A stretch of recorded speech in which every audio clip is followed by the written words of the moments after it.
Welcome Bangalore to Salem. இன்றைக்கி லஞ்சுக்கு நான் பாரம்பரியமான முறையில் ஒரு கீரை கடையில் செய்ய போகிறேங்க. ரொம்ப டேஸ்ட்டாக இருக்கும்.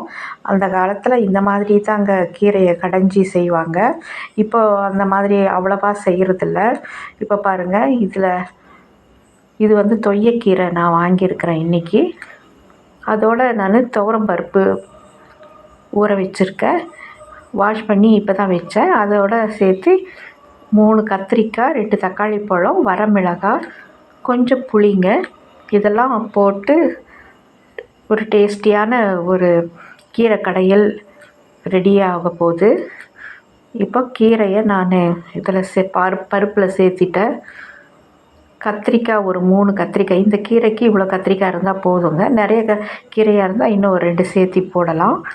இப்போ தக்காளி பழம் 2 கட் பண்ணி போட்டாச்சு. கொஞ்சம் புளி போட்டே ஆகணுங்க, அப்போ தான் டேஸ்ட்டு நல்லா கிடைக்கும் நமக்கு. வரமிளகாய் இதிலே போட்டால் நல்லா கடையும் போது நல்லா மசிஞ்சிரும். அதனால் இப்போவே நம்ம அதை போட்டுடணும். உங்களுக்கு தேவையான பச்சை மிளகாய் போட்டு கடைஞ்சிக்குங்க. நான் வரமிளகாய் போட்டு கடையிறேன்.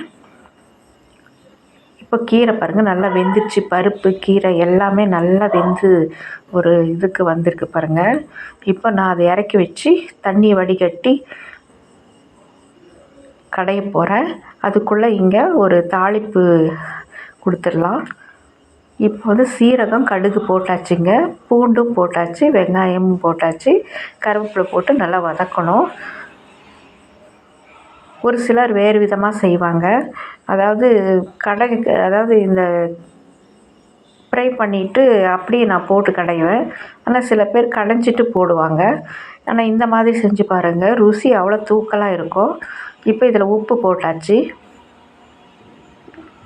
இப்போ ஃப்ரை பண்ண வெங்காயம் எல்லாமே, வரமிளகாய் ஏற்கனவே வேக வச்சுருக்குறோம்.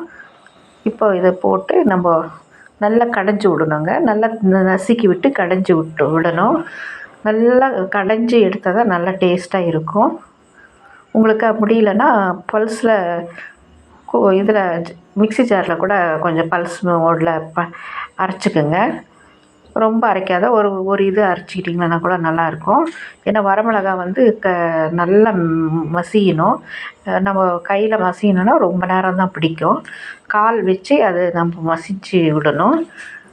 அப்போ தான் அது கரெக்டாக நல்லா கடைய வரும். என்னால் அது காட்ட முடியல, அதனால் இப்படியே நான் காட்டிட்டேன். அவ்வளோதாங்க, ரெடி ஆயிடுச்சு. தேங்க்யூ ஃபார் வாட்சிங். என் சேனலுக்கு அப்படியே சப்ஸ்கிரைப் பண்ணுங்கள்.